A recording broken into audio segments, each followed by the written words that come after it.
जय जिनेन्द्र।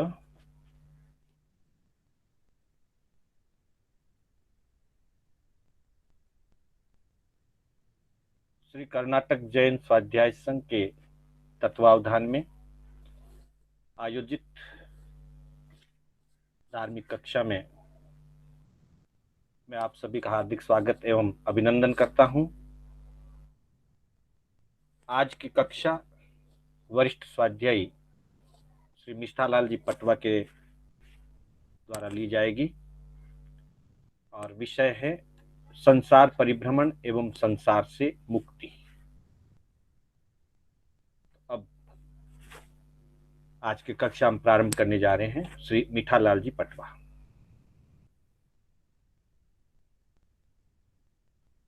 हरिहंतों को वंदन कर प्रभु को नमन करें।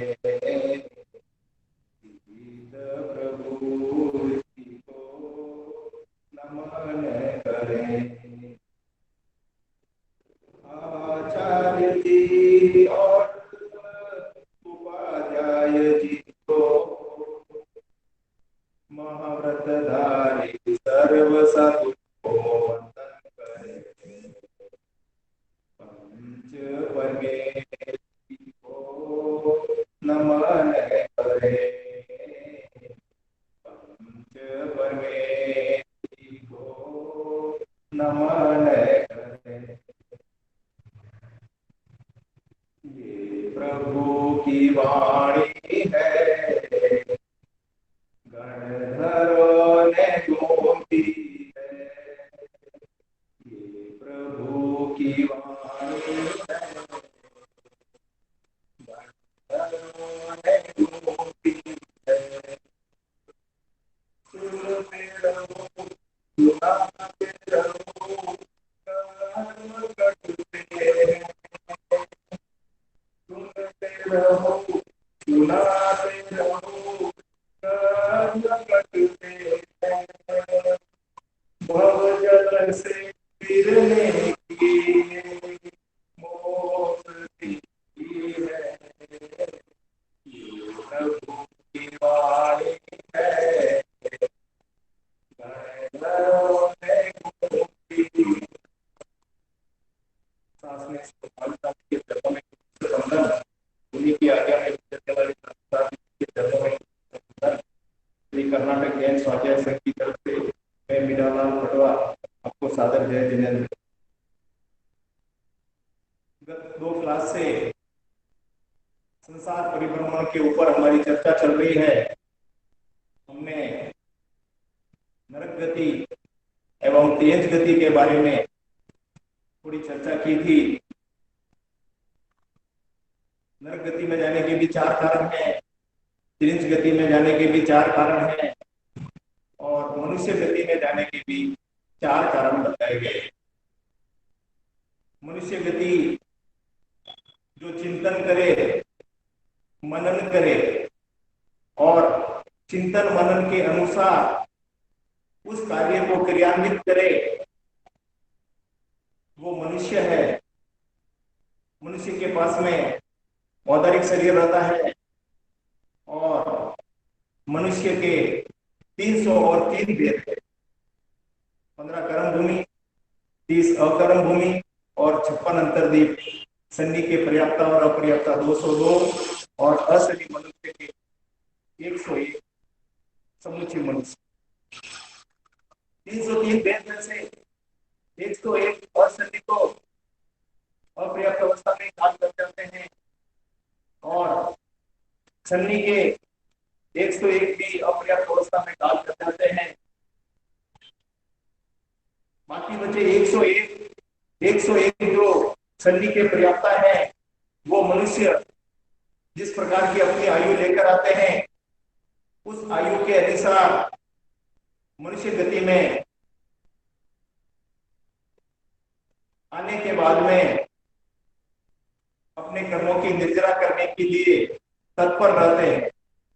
उसमें भी 15 कर्म भूमि वाले मनुष्य जिन 15 कर्म भूमि का वर्णन चलता है कि 15 कर्म भूमि वाले मनुष्य अगर कर्मों की निर्जरा करे और सही ढंग से 4 कर्म क्षय कर लेवे तो अरिहंत बन जाते हैं और अरिहंत बनने के बाद में मोक्ष गति को प्राप्त कर लेते हैं। सिर्फ 15 कर्म भूमि वाले मनुष्य की ये ताकत है कि वो यहाँ से मोक्ष का रास्ता अपना सकते हैं। बाकी 30 कर्म भूमि और 56 अंतर्दीप वाले ये कार्य नहीं कर सकते हैं। कर्मों की विशेष निद्रा सिर्फ और सिर्फ 15 कर्म भूमि पे 5 भरत, 5 ऐरावत और 5 महावीर क्षेत्र। इस समय भरत और ऐरावत क्षेत्र में मोक्ष नहीं जा सकते हैं। 5 महाविदेह क्षेत्र से एनी टाइम मोक्ष जा सकते हैं। लेकिन अगर हमारा प्रयास कर्म निद्रा का सही तरीके से चल रहा है तो हम अगले भाव में आगे से आगे जाकर मोक्ष मंजिल को प्राप्त कर सकते हैं। लेकिन इसके लिए तैयारी मनुष्य को निरंतर करनी पड़ती है। मनुष्य में स्वभाव जो नेचर है, प्रकृति है, वो उसकी सरल होती है। मनुष्य गति में जाने के 4 कारण बताए गए हैं। इसमें पहला है प्रकृति की सरलता, प्रकृति की भद्रता। सरलता यानी सहजता, सीधापन, एकदम सरल व्यवहार। जो जीव सरल व्यवहार करता है, जिसके मन में गांठें नहीं होती है, जिसके मन में कपट नहीं होता है, जिसके मन में जालसाजी नहीं होती है, वह मनुष्य सरल प्रकृति का कहलाता है। और सरल प्रकृति वाला व्यक्ति अपने आप अपनी छाप छोड़ जाता है। हम भी कभी किसी से पहली बार मिलते हैं और उसके बारे में कुछ टिप्पणी करने का कहा जाए तो कहते हैं बहुत भले व्यक्ति थे, बहुत सीधे व्यक्ति थे, बहुत सरल थे। सरलता अपने आप प्रकट हो जाती है। सरलता को प्रकट करने के लिए कुछ करना नहीं पड़ता है। कपट को प्रकट करने के लिए बहुत कुछ करना पड़ता है। लेकिन सरल व्यक्ति जब भी होता है वो अपनी सरलता की छाप छोड़ जाता है। यहाँ तक कि जब हम लड़के लड़की की सगाई के लिए जब किसी खानदान के बारे में बातचीत करते हैं, किसी से पूछते हैं कि फलाना कैसे हैं, तो कई बार अलग अलग तरह से टिप्पणियां मिलती है और कई बार टिप्पणी मिलती है उनका क्या कहना, बहुत सरल प्रकृति के व्यक्ति है, बहुत भद्रिक है, भगवान के आदमी है। क्योंकि सरल व्यक्ति की सरलता कहीं छिपी हुई नहीं रहती है। वो सरल व्यक्ति जो होता है मुंह पर बोल देता है और किसी का नुकसान होवे, किसी को दुख होवे, किसी को दर्द होवे या किसी को अनुचित कार्य होवे, उसके लिए उसका मन गवाह नहीं देता है और वो ऐसा कोई भी कार्य नहीं करता है जिससे किसी भी जीव को तकलीफ होवे, किसी भी जीव को दुखी होवे। हर व्यक्ति का, हर जीव का भला चाहने वाला व्यक्ति सरल प्रकृति वाला व्यक्ति होता है। क्योंकि सरल स्वभाव, आत्मा का स्वभाव भी सरल है। आत्मा का स्वभाव सरल होने की वजह से उसको प्रकृति नेचर का स्वभाव भी सरल है। हर व्यक्ति कहीं भी रहता है तो वो अपनी सरलता की वजह से कहीं भी जाना पहचाना जा सकता है। तो प्रकृति की सरलता जहां पर होती है वो व्यक्ति मनुष्य गति का मन करता है। साउथ में एक संत थे,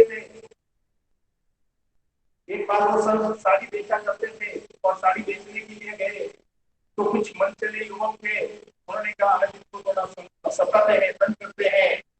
तो उन्होंने कहा साड़ी के क्या दाम है। उन्होंने साड़ी के दाम बताए। बोला हमको आधी साड़ी थी। तो उन्होंने आधी साड़ी फाड़ दी और कहा इसके क्या दाम है, इसके आधे दाम होंगे। फिर भाई इसमें से मेरे को आधी चाहिए। इस तरह करते करते साड़ी के छोटे छोटे टुकड़े हो गए। लेकिन संत को जब पूछा गया इसका क्या दाम है, भी आधा आधे करते गए और लास्ट में टुकड़ा उसका, इसका तो कुछ मूल्य ही नहीं, ये तुम्हारे किसी काम की नहीं होगी, इसके लिए तुम छोड़ दो। और जो संत की सरलता थी, उस सरलता के कारण से उन युवकों को इतना पश्चाताप हुआ कि हमने कैसे सरल आदमी को परेशान कर दिया, दुखी कर दिया।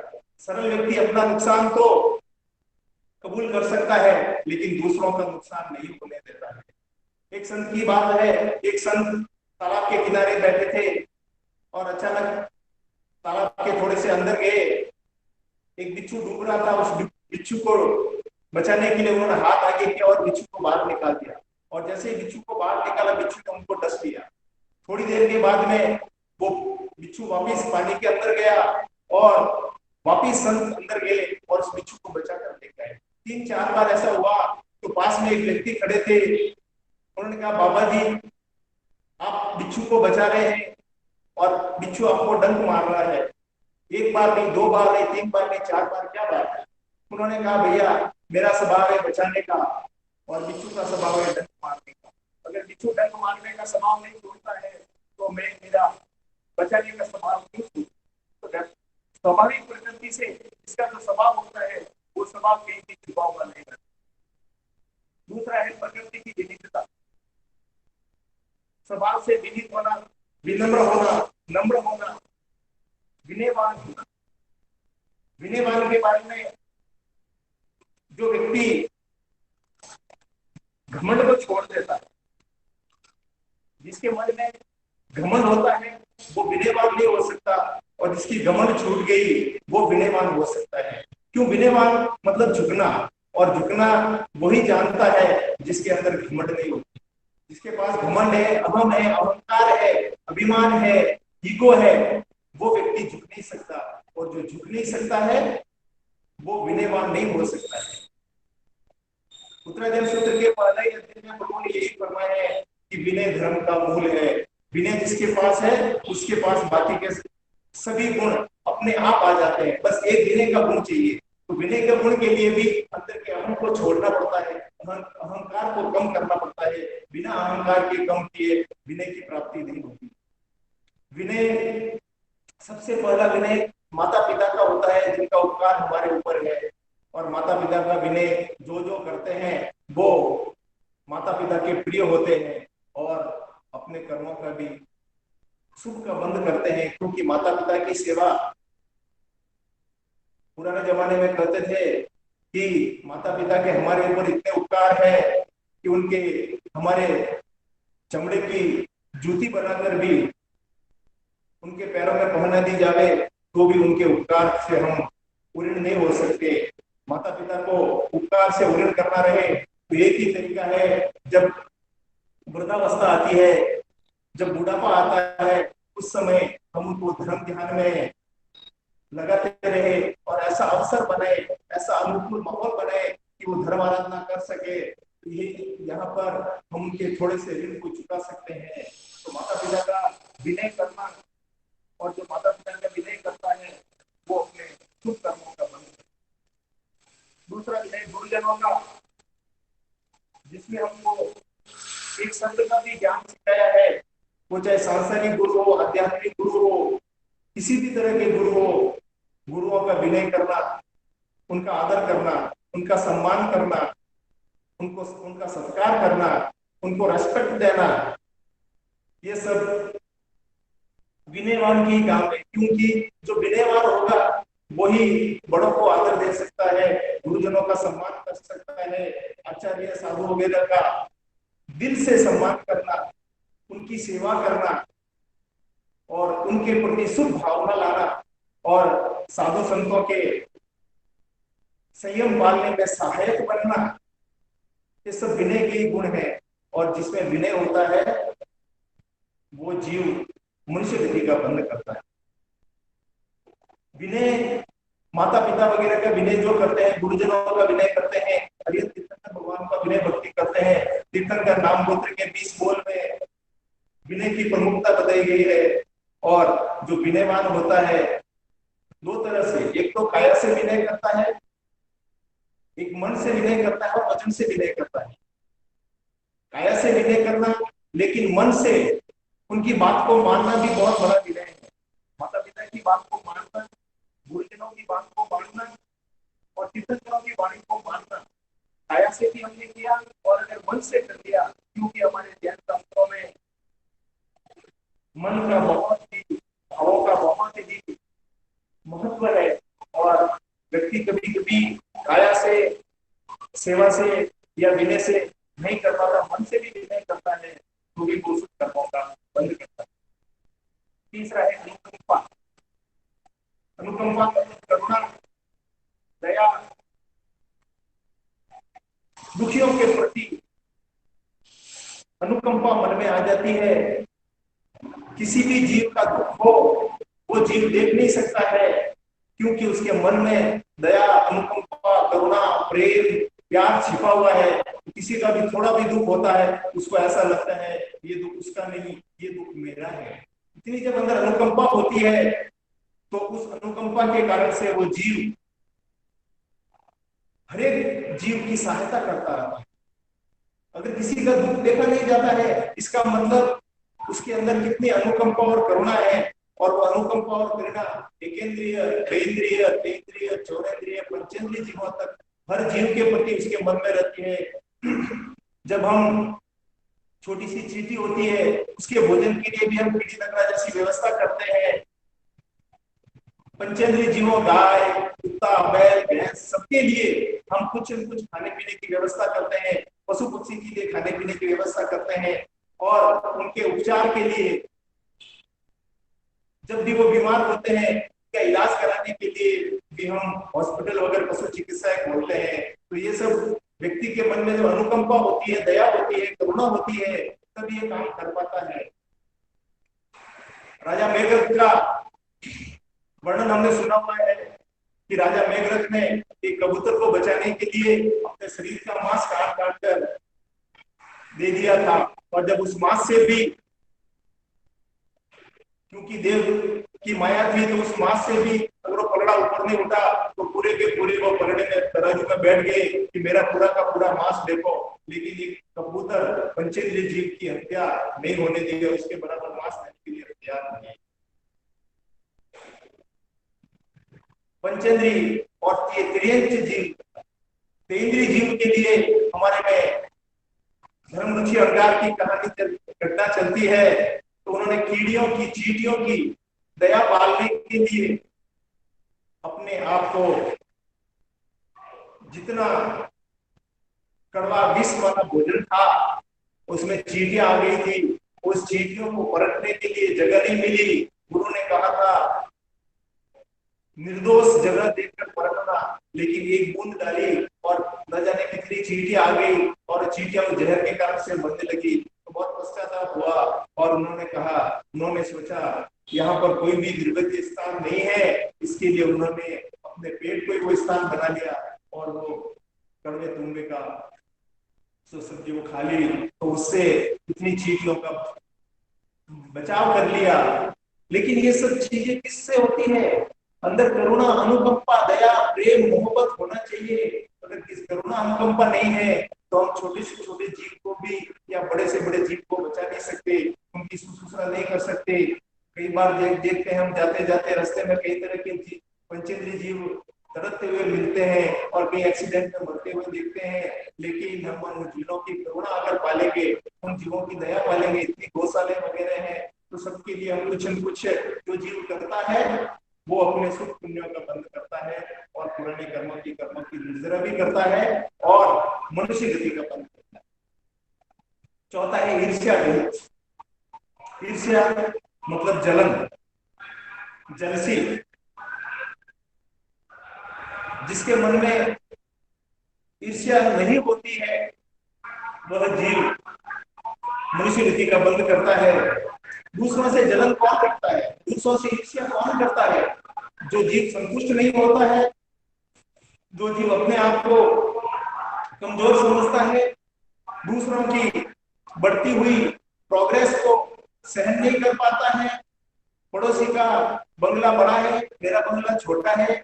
पड़ोसी के पास करोड़ों रुपए हैं, मेरे पास पैसा नहीं है, मेरे पास पैसा कम है। पड़ोसी के पास में या दूसरों के पास बहुत ज्ञान है, मेरे पास ज्ञान नहीं है। किसी के पास कम है, किसी के पास ज्यादा है। ये अपने अपने कर्मों के कारण से है, पुराने कर्मों के कारण से और वर्तमान में किए हुए कर्मों के कारण से भी।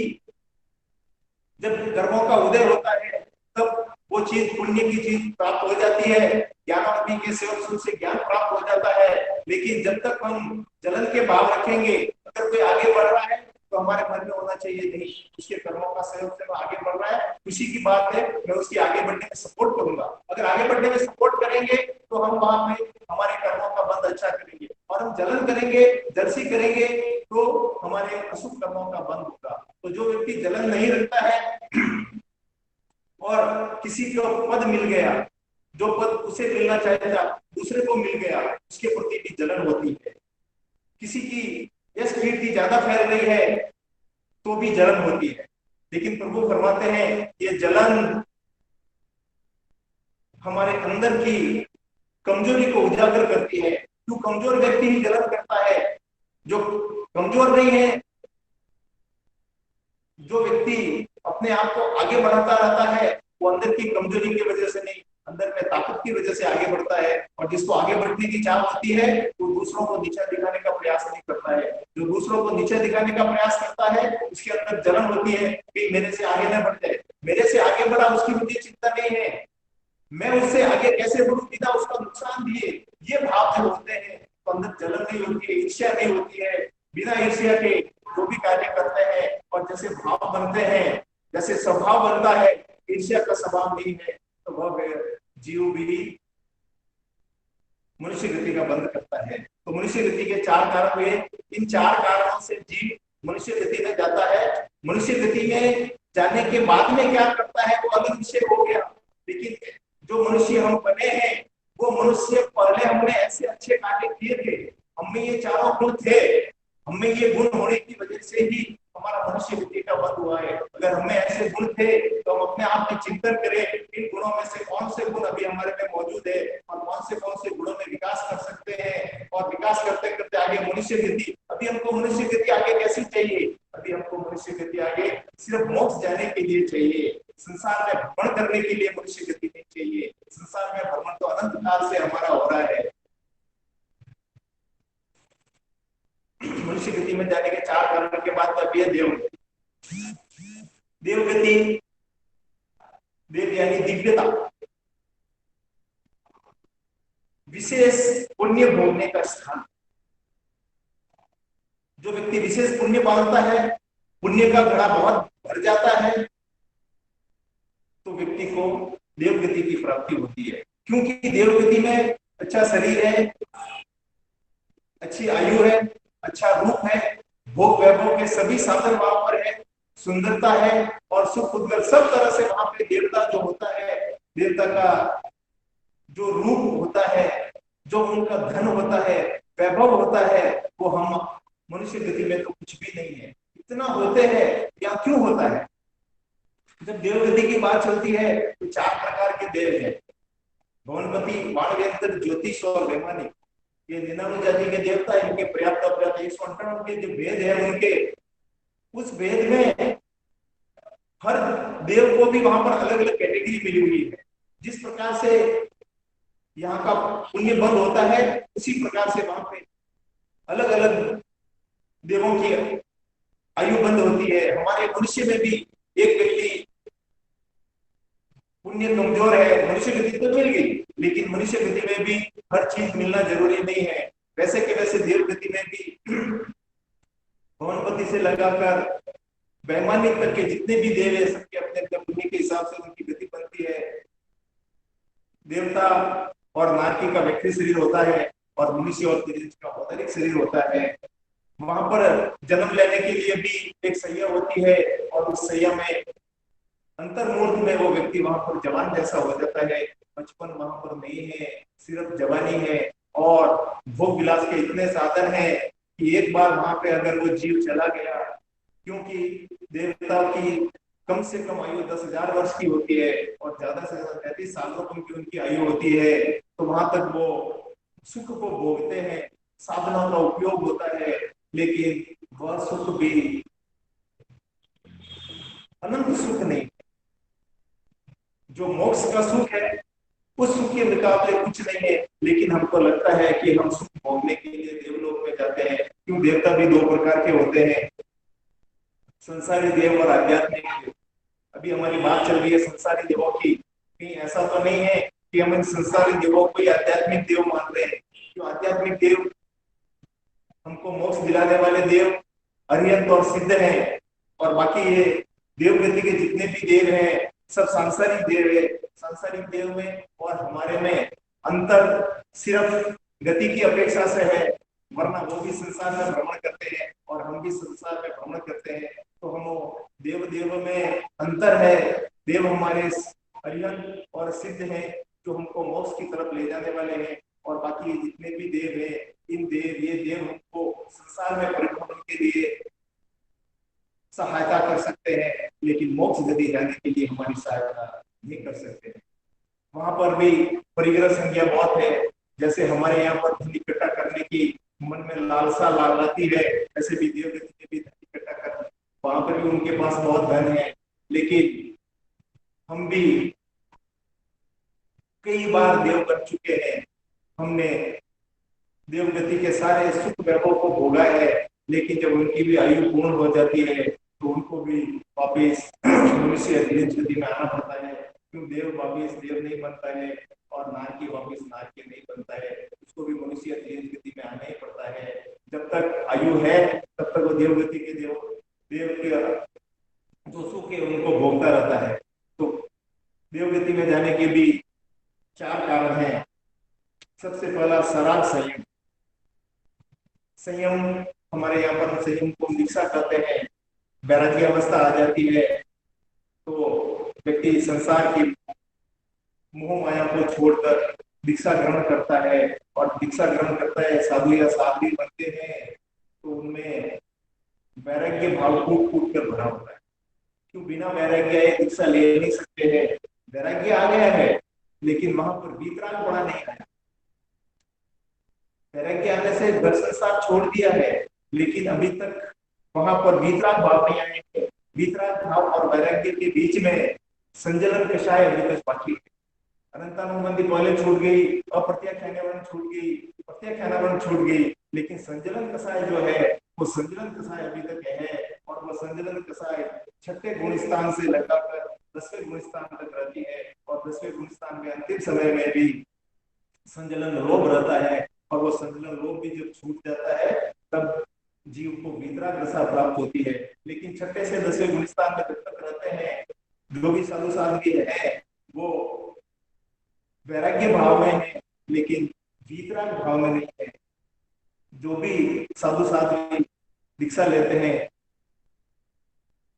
महाव्रतों का पालन करते हैं, तो उनकी गति देव गति की होती है। साधु की गति 70 देवों की है, क्योंकि साधु ऊंचे देवलोक में जाते हैं, क्योंकि उन्होंने घर बार मोह माया छोड़ दी है। संजलन कषाय नहीं छूटा है, लेकिन बाकी तो उनका सब छूट गया है।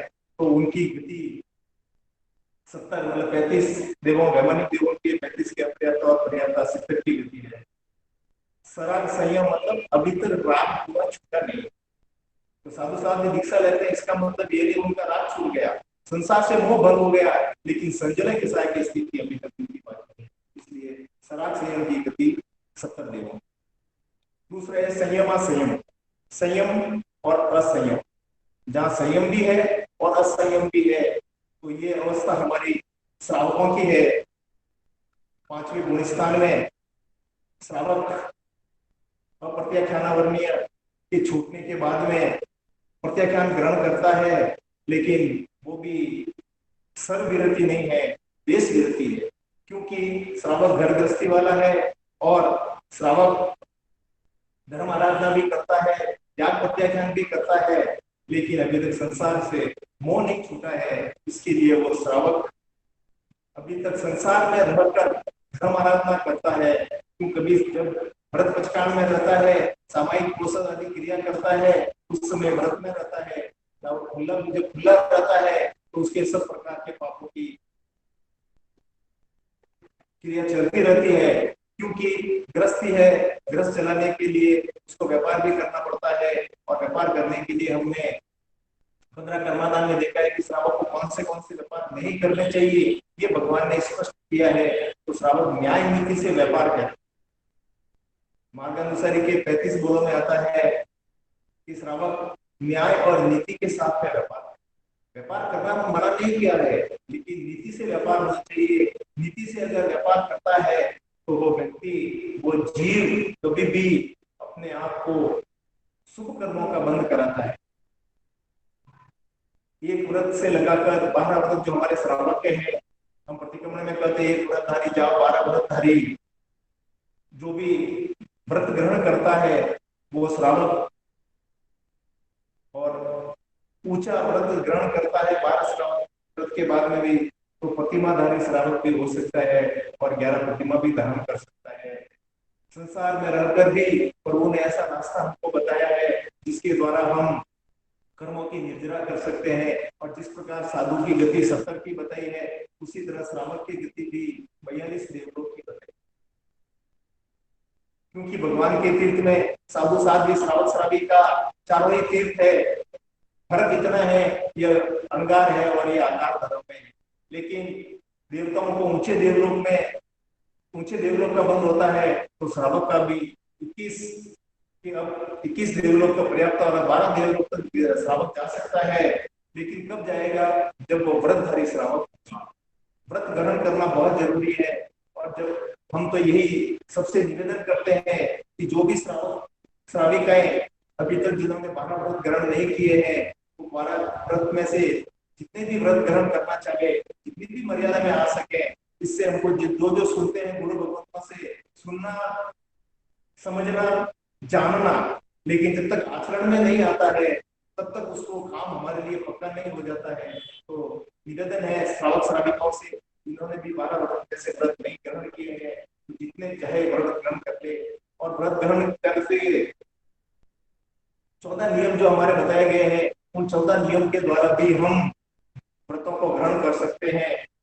रोज रोज के नियम जो 14 नियम की बुकें आती है, वो बुक लेकर भी हम उसके द्वारा अपने कर्मों की निर्जरा कर सकते हैं।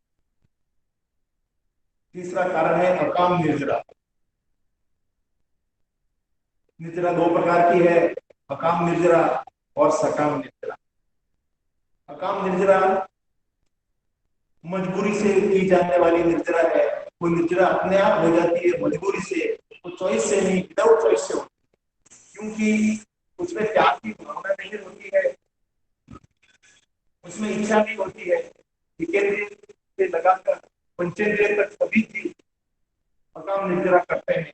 जैसे एकेंद्रिय तो अकाम निर्जरा, एकेंद्रिय, बेंद्रिय, तेंद्रिय, चौरेंद्रिय और असन्नित्रिय, ये सब अकाम निर्जरा करते हैं कि उनके मन तो है नहीं है, और मन नहीं है तो ग्रहण कर नहीं सकते हैं। लेकिन सन्नित्रिय पंचेंद्रिय मनुष्य ये सकाम निर्जरा करते हैं। तो अकाम निर्जरा जो भी होती है वो बिना चॉइस के होती है। हमने व्रत ग्रहण नहीं किया है और निर्जरा हो जाती है। जैसे हमारे भोजन का समय दोपहर का 2 बजे का है, 2 बजे घर से टिफिन आ गया और गिराकी बहुत है, हमने 4 बजे तक भोजन नहीं किया हमने, लेकिन हमारा व्रत नहीं था, निर्जरा हुई, लेकिन अकाम निर्जरा हुई है। विद चॉइस नहीं, विदाउट चॉइस, अपने आप मजबूरी से हो गई है। एकेंद्रीय जीवों की एकेंद्रीय जीवन हलन चलन करने से एक जगह स्थिर है, धूप से छांव में जाना, इतनी धूप लगती है, इतनी सर्दी लगती है, इतनी बरसात होती है, वे एक जगह से दूसरी जगह जा नहीं सकते, उनकी भी अकाम निर्जरा होती है।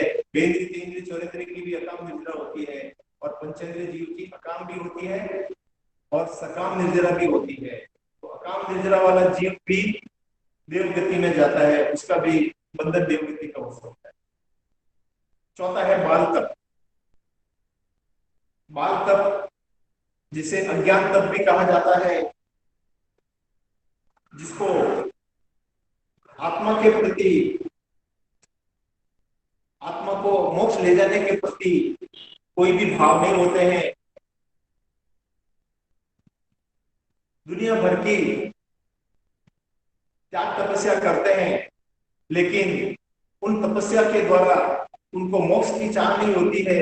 उन तपस्या के द्वारा उनको सांसारिक भौतिक रिद्धि सिद्धि की आशा होती है कि मुझे ये प्राप्त हो जाएगा, मुझे वो प्राप्त हो जाएगा। वो सिद्धियां भी तब भी करते हैं तो भौतिक सामग्री के लिए या भौतिकता की वस्तुओं को प्राप्ति करने के लिए। मुझे देवगति तो चाहिए लेकिन मोक्ष नहीं चाहिए, ऐसे देवगति जाना चाहते हैं। बाल तप करने वाले भी देवलोक की इच्छा करते हैं, लेकिन उनकी मोक्ष की इच्छा नहीं होती है। वो तब जितने भी करते हैं, शास्त्रों में वर्णन आता है कि मांस खमन करने वालों से भी एक संबित नौकाशी को बड़ा बताया गया है। ऐसी बहुत तरह की तपस्या करते हैं, लेकिन उनका फल, उनका रिजल्ट मोक्ष की तरफ नहीं होकर देवलोक तो मिल जाएगा। तो देवलोक मिलना कोई बड़ी बात नहीं है। देवलोक के देव भी चाहते हैं कि मैं मनुष्य बनूं, जबकि हम चाहते हैं कि हम देव बने। पहले ही गाथा में बताया गया है, दमो मंगल मुक्ति हिंसा संजमो देवावितम नमम संति तस् दमे सयामः। जिसके हृदय में धर्म है, अहिंसा है, दया है, संयम है, तप है, तो उसके लिए उसको देवता के आगे झुकने की जरूरत नहीं है, देवता स्वयं उसके आगे झुकेगा। लेकिन हमारी स्थिति आज कुछ विचित्र है। हम देव गति प्राप्त करने के लिए देवों से सहायता मांगते रहते हैं। हमको अगर हमारे कर्मों के ऊपर विश्वास है तो देव हमारे निमित्त बन सकते हैं, लेकिन देव हमारे कर्मों को आगे पीछे नहीं कर सकते। कर्म में अगर जो लिखा है वो 100% आना है, देव की सहायता नहीं कर सकता है। अगर हमारे कर्म ही है तो वो देव निमित्त जरूर बन सकता है, लेकिन उस देव के द्वारा हमारे कर्मों की निर्जरा नहीं हो सकती है। कर्मों की निर्जरा करने के लिए स्वयं कोई त्याग प्रत्याचरण प्रचुरान करना पड़ता है, और इसके लिए जो बाल तप करते हैं वो देवगति में जा सकते हैं, लेकिन वो जीव उनको मोक्ष की इच्छा, मोक्ष के लक्ष्य के बिना जो तप किया जाता है वो बाल तप किया जाता है। तो देवगति में जाने के लिए 4 कारण हो गए। हमारी चर्चा संसार परिभ्रमण की चल रही है। हमने नरक गति में जाने के 4 कारण समझे, तिरंज गति में जाने के 4 कारण समझे, मनुष्य गति में जाने के 4 कारण समझे, और देव गति में जाने के 4 कारण की चर्चा हुई है। नरक गति में जाने के लिए स्वभाव में हिंसा ज्यादा होती है, तिरंज गति में कपट ज्यादा होता है, और मनुष्य गति में स्वभाव की प्रमुखता होती है। वैसे ही देव गति में त्याग भाव की मुख्यता होती है। हम मनुष्य हैं, हमारा चिंतन चलता है, प्रभु ने फरमाया है, प्रभु की वाणी हम सुनते हैं, लेकिन सुनकर आज दिन तक हमने कितना उस वाणी को आत्मसात किया है।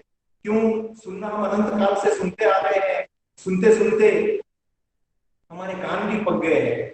इस जन्म में सुन सुन सुनकर, ऐसी बात नहीं है कि हर व्यक्ति, हर जीव प्रभु की वाणी को आत्मसात नहीं करता है।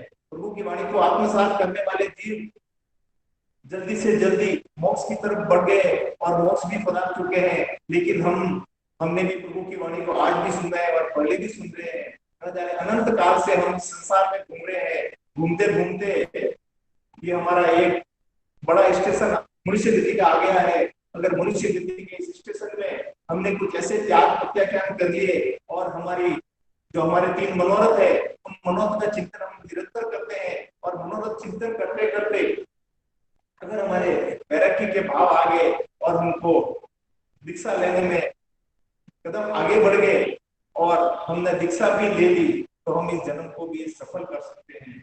लेकिन इन 4 गति में परिक्रमण होने के कारण को हमने समझ लिए कि 4 गति में जाने के 4 कारण है।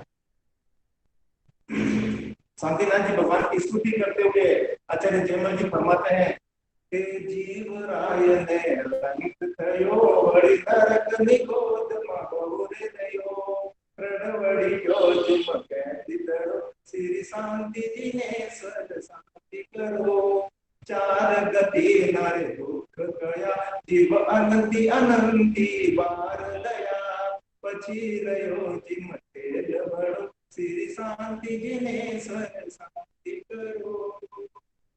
4 गति के दुख व्यक्ति भोग रहा है, जीव भोग रहा है, लेकिन 4 गति से पार भी एक 5वीं गति है जो मोक्ष गति कहलाती है।